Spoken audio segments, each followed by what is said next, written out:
Bismillahirrahmanirrahim. Assalamualaikum warahmatullahi wabarakatuh.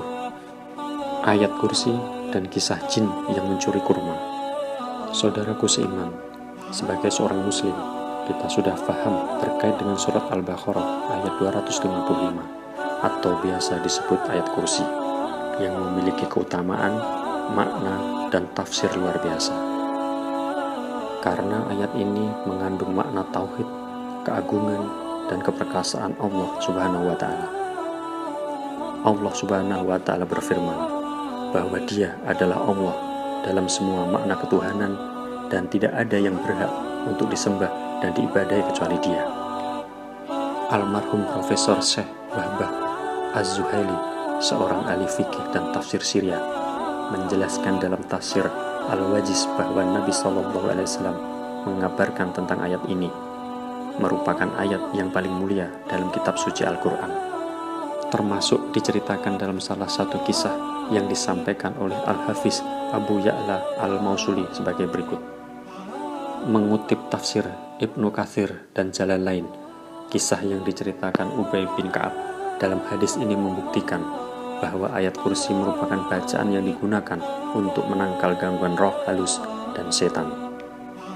Kisah berpusat pada keluarga Ubay bin Ka'ab. Saat itu, ayah Ubay bin Ka'ab menceritakan bahwa ia memiliki satu wadah besar berisi kurma. Ayahnya telah merawatnya, tetapi setiap kali dia melihatnya, isinya terus berkurang.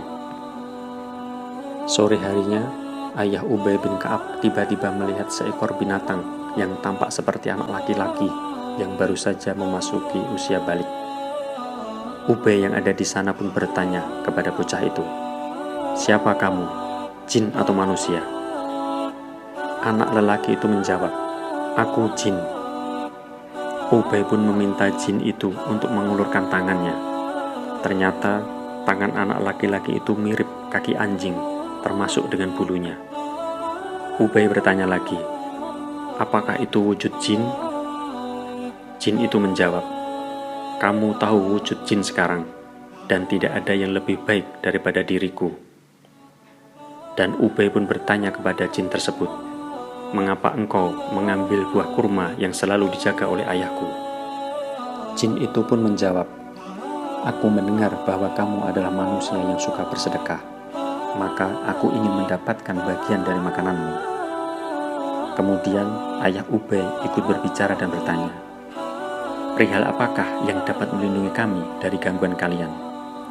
Jin itu menjawab, "Ayat kursi." Dan keesokan harinya, ayah dari Ubay bin Ka'ab menemui Rasulullah SAW untuk menyampaikan peristiwa yang mereka alami.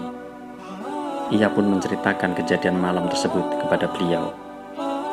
Rasulullah SAW bersabda, "Benarlah apa yang dikatakan oleh si jahat itu."